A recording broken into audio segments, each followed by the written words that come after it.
Junto ao poço estava eu, quando um homem judeu viu a sede que havia em mim.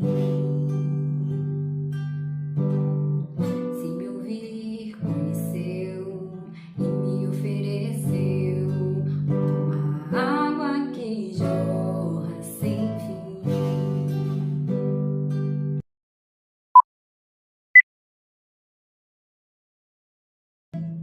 Junto ao poço estava eu, quando um homem judeu